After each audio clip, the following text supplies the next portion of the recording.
Hello students, आज हम लोग क्लास 12 की second unit heredity and evolution वो स्टार्ट करने जा रहे हैं, जिसमें आज हम जो चैप्टर स्टार्ट करेंगे वो है principle of inheritance and variation. सबसे पहले स्टूडेंट हम लोग देख लेते हैं कि कौन कौन से टॉपिक्स हैं जो हमें इस वाले चैप्टर में पढ़ने हैं। फर्स्ट टॉपिक हमें पढ़ना है मेंडेलियन इनहेरिटेंस के बारे में। देन उसके बाद डेविएशन फ्रॉम मेंडलिज्म, जिसमें incomplete dominance, codominance, multiple alleles and inheritance of blood group, pleiotropy. इसके अलावा polygenic inheritance, chromosomal theory of inheritance, chromosomes and genes, sex determination in humans, birds and honey bee, linkage and crossing over, sex linked inheritance जिसमें haemophilia and colour blindness के बारे में पढ़ना है, Mendelian disorder in humans जैसे thalassaemia पढ़ना है, chromosomal disorder in humans. ये सारे टॉपिक्स हम इस चैप्टर में डिस्कस करेंगे। तो स्टूडेंट, सबसे पहले हम लोग समझेंगे कि इस चैप्टर का जो नेम है principle of inheritance and variation, इसका क्या मीनिंग है। सबसे पहले स्टूडेंट, इनहेरिटेंस का एक और जो नाम है वो है हेरिडिटी। इसका मतलब है transmission of parental character from one generation to other generation, यानी कि जो पेरेंटल कैरेक्टर है वो जब एक जनरेशन से दूसरी जनरेशन में जाते हैं उसी प्रोसेस को हम लोग इनहेरिटेंस बोलते हैं। एंड वेरिएशन, पॉपुलेशन के अंदर जो डिफरेंट टाइप के चेंजेस, चाहे वो मॉर्फोलॉजिकल हो या जेनेटिकल हो, उन चेंजेस को, उन वेरिएशंस को ही हम लोग वेरिएशन बोलते हैं। सबसे पहले ये जो हम कैरेक्टर्स की स्टडी करते हैं उस ब्रांच को हम लोग जेनेटिक्स बोलते हैं, और सबसे पहले इस ब्रांच को सेटअप करने वाले जो साइंटिस्ट हैं इनको हम फादर ऑफ जेनेटिक्स भी बोलते हैं। इनका नाम है फादर ग्रेगर जॉन मेंडल। तो स्टार्ट करते हैं इस चैप्टर के बारे में। Genetics is the study of principle and mechanism of heredity and variation. Gregor John Mendel is known as the father of genetics. Next, इसके बाद हम लोग डिस्कस करेंगे इनहेरिटेंस के बारे में। It is a process by which characters are passed on from parent to progeny, is the basis of heredity. अभी मैंने आपको बताया कि हेरिडिटी या इनहेरिटेंस का मतलब ही है कि पेरेंटल कैरेक्टर का अगली जनरेशन में ट्रांसफ़र होना। Next, variation is the degree by which progeny differ from their parents. Variation may be in terms of morphology, physiology, cytology and behavior traits of individual belonging to same species. यानी कि जो changes आते हैं वो morphological भी हो सकते हैं, एक्सटर्नल फिजियोलॉजी भी हो सकते हैं, साइटोलॉजी भी हो सकते हैं, और बिहेवियर, यहाँ ट्रेट का मतलब स्टूडेंट होता है करेक्टर्स। नेक्स्ट है वेरिएशन अराइज ड्यू टू। अब देखने की वेरिएशन कैसे कैसे आ सकते हैं। फर्स्ट है जिसमें रीसफलिंग ऑफ जीन्स और क्रोमोसोम, यानी कि जीन्स और क्रोमोसोम का जो अरेंज होने का पैटर्न है वो चेंज हो जाए। Next, crossing over of recombination, जब सेक्सुअल रिप्रोडक्शन होता है तो उस दौरान क्रोमोसोम आपस में क्रॉसिंग ओवर करते हैं, जिस रिकॉम्बिनेशन से नए पेयर्स आते हैं। एक और है mutation and effect of environment. Mutation any sudden change, अचानक से चेंज आ जाना, या इन्वायरमेंट भी इसमें रोल प्ले कर सकता है। नेक्स्ट हम डिस्कस करेंगे मेंडल्स लॉ ऑफ इनहेरिटेंस, यानी कि मेंडल ने जो वर्क करा था उन्होंने कौन कौन से अपने प्रिंसिपल्स दिए हैं वो हम लोग देखेंगे। लेकिन स्टूडेंट्स, इसमें आप लोगों को पता होना चाहिए कि मेंडल ने एक प्लांट सिलेक्ट किया था जिसके ऊपर उन्होंने 7 ईयर्स तक स्टडी की थी, और स्टडी करने के बाद उन्होंने कुछ अपने लॉ दिए थे। बेसिकली इन्होंने 3 लॉ दिए थे, लेकिन जो लॉ का दर्जा मिला है वो इनके 2 जो लॉ दिए हैं वो इनको मिला है, थर्ड जो है उसको नहीं मिला है। नाम बता देता हूँ। फर्स्ट है law of dominance, second law of independent assortment, third law of segregation. इनके बारे में डिस्कस करेंगे। और इन्होंने ये सारा जो अपना एक्सपेरिमेंट किया है वो गार्डन पी, जिसका बायोलॉजिकल नेम है पाइसम सटाइवम, इसके ऊपर ये एक्सपेरिमेंट इन्होंने किया है।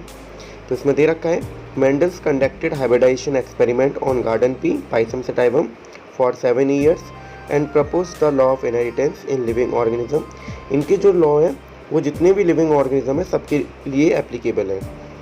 सिलेक्शन ऑफ पी प्लांट, इन्होंने पी प्लांट ही क्यों सिलेक्ट किया था उसके रीज़न आप लोगों से पूछे जा सकते हैं, तो वो रीज़न नीचे दे रखे हैं। 1 बाय 1 सबके बारे में डिस्कस करेंगे। The main reason for adopting garden pea pisum sativum for experiment bye Mendel were, first, P has many distinct contrasting characters. First इसमें स्टूडेंट ये है कि जो पी प्लांट है उसमें कॉन्ट्रास्टिंग कैरेक्टर हमें काफ़ी सारे देखने को मिलते हैं। There are 7 pairs of contrasting characters. Contrasting character का मतलब है एक दूसरे के अपोजिट कैरेक्टर, यानी कि इसमें एक डोमिनेंट होगा, एक रिसेसिव। डोमिनेंट का मतलब जो अपने आप को एक्सप्रेस करता है, और रिसेसिव का मतलब जो अपने आप को एक्सप्रेस बहुत कम करता है, केवल एक ही कंडीशन में, जब दोनों जो पेयर आ रहे हैं वो दोनों ही रिसेसिव होने चाहिए। नेक्स्ट है life span of P plant is short. जो पी प्लांट का लाइफ स्पैन होता है वो काफ़ी शॉर्ट होता है, इसलिए अगली जनरेशन में काफ़ी जल्दी देखने को मिल जाती है। Next, flowers show self pollination. इसके जो फ्लावर्स होते हैं वो बाइसेक्शुअल होते हैं, उसमें सेल्फ पॉलिनेशन भी आसानी से मिल सकता है। Reproductive holes being enclosed bye Corolla, और इसके जो पार्ट्स होते हैं वो कोरोला के द्वारा इनक्लोज्ड रहते हैं। नेक्स्ट है, it is easy to artificially cross pollination the pea flowers the hybrid thus produced were fertile. इसके अलावा हम लोग सेल्फ पॉलिनेशन के साथ साथ क्रॉस पॉलिनेशन भी करा सकते हैं, लेकिन उसके लिए हमें मेल पार्ट को रिमूव करना पड़ता है फ्लावर से। उस प्रोसेस को हम लोग इमेस्कुलेशन बोलते हैं, और उसके बाद हम लोग न्यू वैरायटी तैयार करते हैं जिनको हम हाइब्रिड्स भी बोल सकते हैं और जो काफ़ी फर्टाइल भी होते हैं। नेक्स्ट है वर्किंग मेथड, किस तरीके से इन्होंने अपना वर्क किया। जब ये मेंडल वर्क कर रहे थे उसके समय और भी साइंटिस्ट पैरेलली इनके साथ ही काम कर रहे थे, वो भी डिस्कवर करना चाह रहे थे इनहेरिटेंस के फिनोमेना, लेकिन यही साइंटिस्ट सक्सेसफुल हुए, बाकी के अदर साइंटिस्ट सक्सेसफुल नहीं हुए। उनका कुछ रीज़न है, वो रीजन्स हम लोग यहाँ नीचे देखेंगे। Mendel success was also due to his meticulous planning and method of work. First है, he study only one character at a time. इन्होंने सारे करेक्टर को एक ही समय पर स्टडी नहीं किया, इन्होंने एक करेक्टर को एक ही समय पर स्टडी किया। सेकेंड है, he used all available techniques to avoid cross pollination by undesirable pollens. इसके अलावा जब ये क्रॉस पॉलिनेशन कर रहे थे तो उन्होंने एक और बात का ध्यान रखा कि कहीं दूसरा जो पॉलन ग्रेन कहीं किसी अदर फ्लावर से ना आ जाए, ताकि उस फ्लावर को ये पॉलिनेट कर दे, और डिज़ायरेबल क्वांटिटी में ये चाह रहे थे वो इनको ना मिल पाए, इसलिए उन्होंने फ्लावर का भी काफ़ी प्रॉपर तरीके से उन्होंने अच्छी टेक्निक्स का वर्क करा था। नेक्स्ट है, he applied mathematics and statistics to analyse the result obtained by him. इसके अलावा बहुत सारे फिनोमेना को समझने के लिए इन्होंने स्टैटिक्स और मैथमेटिक्स का यूज़ किया था, जिसका बाद में लोगों ने काफ़ी अपोज भी किया था। नेक्स्ट है, Mendel selected 7 contrasting character of garden pea for his hybridisation experiment. इन्होंने टोटल जो करेक्टर सिलेक्ट करे थे कॉन्ट्रास्टिंग करेक्टर, वो 7 पेयर करेक्टर सिलेक्ट किए थे। अब वो कौन कौन से करेक्टर्स हैं वो हम लोग देख लेते हैं। नीचे टेबल दे रखी है, करेक्टर्स हैं, और दूसरी साइड में हमें दे रखा है कि डोमिनेंट है या रिसेसिव है।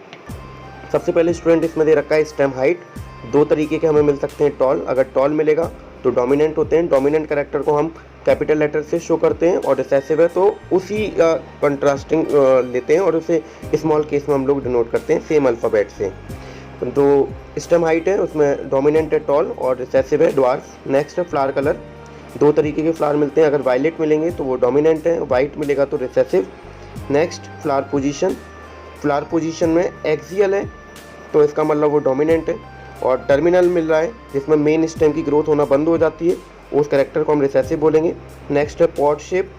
पॉट का मतलब है कि जो मटर की जो फली आती है उसकी शेप क्या है, तो उसमें 2 कैरेक्टर्स हैं, इन्फ्लेटेड और कंस्ट्रक्टेड। इन्फ्लेटेड का मतलब है फूली हुई और कंस्ट्रक्टेड का मतलब है दबी हुई। तो इन्फ्लेटेड डोमिनेंट कैरेक्टर है और कंस्ट्रक्टेड रिसेसिव कैरेक्टर है। नेक्स्ट है पॉट कलर। पॉट कलर 2 तरीके के कलर हमें मिलते हैं, ग्रीन और येलो। ग्रीन जो कलर है वो डोमिनेंट को इंडिकेट कर रहा है और रिसेसिव है येलो। नेक्स्ट है seed shape.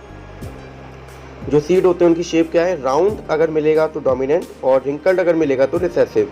Next, seed colour yellow dominant को इंडिकेट करेगा और ग्रीन रिसेसिव को इंडिकेट करेगा।